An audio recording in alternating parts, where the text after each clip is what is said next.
እኔ ጋር እንዳትሳፈጥ። ለዚህ ነው ተው አንተ ሰው አክብሮ እያወራ ቪዲዮ ከፍቶ ሪከርድ የሚያደርግ ነው። ተው አንተ ጥያቄ ጠይቃል። ሁሌ እየመጣ አሳረኛው አዳምጠኝ አንድ ጊዜ መብሱ ነው። ማስያዝ ምናምን ካለ ካላስያዘ መፍራት አይጠበቅም። እኔ አንተ ልጠይቅህ፣ ይሄ ልጅ ትልቅ ሰው ነው፣ ሚዲያ ላይ መጥቷል። ስለ ጂኒ ቆለጥ ምናምን ብሎ ማውራቱ ተገቢ ነው ወይ? ይህ ፕላትፎርም እኛ ካላስተማር ነው ምንድነው ጥቅሙ? አሳረኛው እኔ ትልቆች የሚለው ራሱ ድርጅት ፍቃዱ በሚስቱ ስም የሚስቱ ነው ፍቃዱ። ገና ህዝቡ አሁን በጣም ነው ያቅለሸለሻችሁ ማለት ነው። ትሰማለህ? እያንዳንድ ማለት ነው ቆለጥህ አለኝ የ7 ዓመት ልጅ እኔም ህፃንነት ስንነሳ ፓንት ሳናረግ የልጅነት ፎቶዎች አለን። እሱም ብታገኙ የሮማንም ዋለ ልትሉ ነው።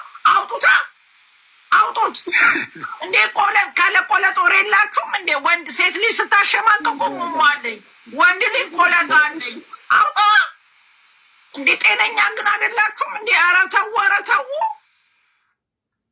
ይኸውልህ ታስብሽ፣ እኔ ልጅቷ ፍላጎት ካላት መነጋገር ካላት የወለድከው ልጅ ዳውት ካለን ካገቧት በኋላ የራሴ የሆነ ጥርጣሬ አለኝ፣ ልጁ የኔ አይደለም ማለት መብት ነው። ካልክም ደጋረክ ልጅቷ ትምጣ፣ ያለውን ትናገር፣ ዲኤንኤን ቼክ ማድረግ ነው። ማንም ወንድ ልጅ ለምን ዳውት አደረክ ብሎ መጠየቅ ማለት አይችልም። ጠቅለል ያለ አንድ እንትን ልንገርሽ።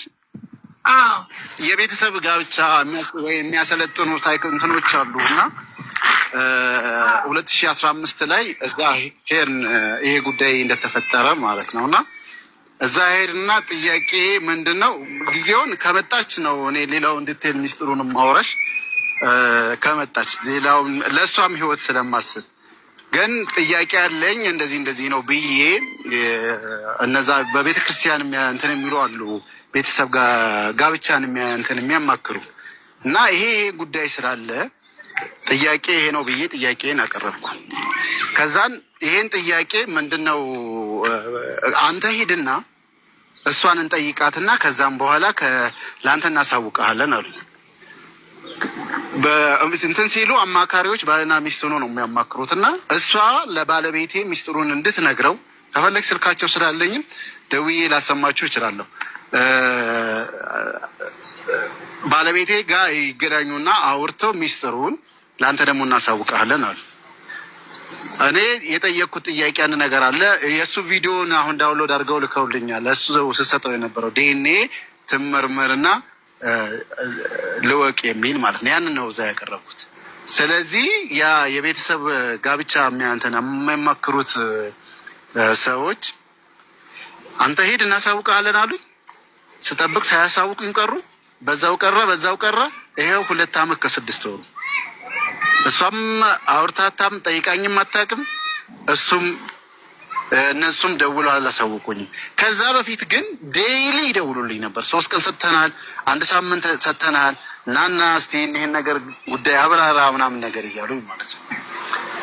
ሌላውን ዲቴይሉን ግን እሷ ከመጣች ከእሷ ጋር ሆነን እናወራለን። ደግሞ እሱም እሷ ስትመጣ አወራችኋለሁ። ምክንያቱም ያው የእሷንም ፕራይቬሲ እንጠብቅ ከሚል ማለት ነው። የተፈጸመበት ባላቅ ኖሮ አንተ ላይ ነበር ዛሬ የምፈርደው። ሌላው በአደባባይ ከእንግሊዝ ሀገር የሄደ መንታ አስወልደሃል ብለው 2 ጊዜ ትራንስፖርት አስከፍለውት ልጁ 100% 99% የእሱ አይደለም ተብሏል። ስለዚህ ወንድ ልጅ ስላገባ ብቻ እዚህ ለንደን ላይ በቬሎ ያገባ ስንት ሰርግ ተደርጎ ያገባ 2 ልጅ ወልዶ ለዛው ሁለተኛው ሳይሆን የመጀመሪያው ልጁ የእሱ አይደለም። ይሄ ነገር እኔ እዚህ ለንደን ላይ የተፈጸሙ ብዙ ማቃቸው ነገሮች አሉ። የአዲስ አበባን ሆድ ይፍጀው። ስለዚህ ይሄ ልጅ በሰርግ ቢያገባም ልጄ ዳውት አለ በሰርግ ነው ላሳውቅሽ። እንኳን በሰርግ 3 ሰው የለም 3 ሰው የለም እንኳን አይደለም በእንደዚህ በሰርግ ምናምን አይደለም። የታለ ሰርጉ የምታሳየው? ይሄ ቬሎ የለበሳችሁ አይደለም። እሱ አለ እሱ ምን ሆነ መሰለሽ የልደት ፎቶች ችግር የለውም። ኖርማሊ ብትመጣ ጥሩ ነበር። ጊፍቱ ስታወራ እኔ ስታወት በምችለው ቆይ ምናልባት እንግዲህ እንትን እንዳይል ነው ሺፍት እንዳያደርግ ሰውን የሚጎዳ ነገር እንዳይሆን ፎቶው የነበረው እዛው እኛ ቀበሌ ሆነው ከጓደኛ ሁለት ጓደኞቿን ይዛ መጣች። ከዛን እኛ ወረዳ ላይ የሚገርምሽ እኔ የነበርኩት እሷ ባለችበት ባወራ ይቻላል፣ ችግር የለው። በቃ ሄደ ወሳኝ ኩነት እንትን ተባለ። ጓደኛዋ ቬሎ አከራይ እሷ ራሷ የጓደኛዋ ቬሎ አከራይ ነበረች እና ከዛን እንልበስና ፎቶ እንነሳ ተባለ። እዛው ፎቶ ቤት ነበረ። እዛው ፎቶ ቤት ሂደን ፎቶ ተነሳ። የሚገርምሽ ያን ፎቶ ተነስተን በ3 ሳምንት ተቋረጠ ማለት ነው። ተጋጨንና ወደ ቤተሰቦቿ ገባች እጃለው። የሚገርምሽ እነሱ ቤት ነበረ ያ እንትን የተባለው። የእኔ ቤተሰቦች ቅሬታ አቅርበው በዚህ ጉዳይ ላይ ጥያቄ ሮሚ ቀኑን ለራሱ ብነግርሽ የአብረን መኖር የጀመርንበትና ህፃኗ የተወለደችበትን ቀን ብነግርሽ ትደነግጫለሽ። ኤኒዌይ ግን ይብቃ እና ምናልባት እሷን በሌለችበት ውጭ መውጣቷን ትናንትና ገና ለመጀመሪያ ጊዜ ጆሮ ሲሰማ እውነት እግዚአብሔር ነው የምላቸው። እኔ ቄራ ነው ቤቷ፣ ቄራ እንደምትኖር ነው የማውቀው። እሺ መጣሁ። እሺ እንደሆነ ነው የማውቀው። ካየዋት ደግሞ 2 ዓመት ከ6 ወሬ ነው። ድምጿንም ከሰማሁ 2 ዓመት ከ6 ወሬ ነው።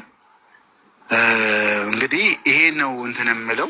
ከዛ ውጪ ይሄ ሌሎቻችሁም እንግዲህ ታውቁታላችሁ። ሶሻል ሮሚ ስፔሻል መልእክት አለኝ። ፍቅረኛ ሊኖረን ይችላል ወይም ማን ሰው እኮ 10 ወልዶ ይለያያል፣ ቆርቦም ይለያያል። ገባሽ? እኔ ቅድም ያልኩትኝ ባለ ጉዳዮቹ ይምጡ። ሌላው ጻድቅ ሆኖ ሲቀርብ ግን ይገርመኛል።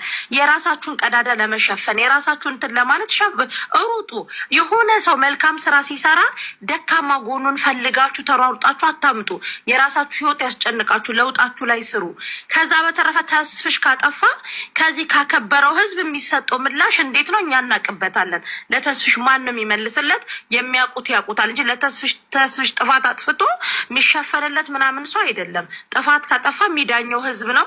ህዝቡን የሚያገለግል ልጅ ነው። ህዝቡ መናገር ያለበትን ይናገሯል። ነገር ግን የሆነ ጥፋት ሲገኝ ግን ከበሩ እየተመታ እንደዚህ ተገኘ ይሄ አይሰራም ነው። በተለይ ደግሞ በትዳር መካከል አያገባችሁ። ከተስፍሽና ሁለቱ ሲጀናጀኑ ይሄ ህዝብ አልነበረም። ሲጣሉም ደግሞ መዚህ ሚውታሪ ሲጣሉም ደግሞ ተስፍሽን ጠርተው ትላልቅ ሰዎች አሉ እዚህ ሚዲያ ላይ በጣም ትላልቃሉ። በባህልም ይሄ ልጅ አባገዳዎች አሉ ቁጭ አድርገው እንዲያነጋግሯቸው ነው የሚደረገው። የቤተሰብ ታሪክ በትላንትናው መብቃት አለበት። እዚህ ቲክታክ ላይ በትላንትና እንኳን ትልቅ ትምህርት መውሰዳል። አሁንም በትላንትና ሁላችሁም ተቃጥላችኋል። ዛሬ ደግሞ ይሄ ተደግሞ መጣ። ኖ የትዳር ጉዳይ ነው፣ በውስጥ ነው የሚጨርሱት። ምንም ወደ ሚዲያ ልጅቷ ከተበደለች እንክሳታለን እዚህ ሚዲያ ላይ አምጥተን። በተረፈ ግን የሚታረቅ ነገር ላይ የሚስማሙበት ነገር ላይ ግን ለሚዲያ ፍጆታነት ትክክል ብለን ለምናልፈው ህይወት ከበሮ አትምቶ። ይሄን ያክል ተስፍሽ ካጠፋ ተስፍሽ ማን ነው የማይወቀሰው? ማን ነው ተስፍሽ? በደንብ አድርገን እንወቅሰዋለን። በተረፈ ግን ቂም ያለባችሁ ሰዎች፣ ትላንትና የተኮረኮማችሁ ሰዎች፣ ማንነታችሁ ግልጽ የሆነ ወንጀላችሁ ለአደባባይ የታየ ሰዎች ከበሮ አትምቱ። ቤታችሁ የምታስተላልፉት ላይፍ እኮ ቤታችሁ ውስጥ እኮ ገብተን እኮ ቪዲዮዎቻችሁ ምስክር ነው።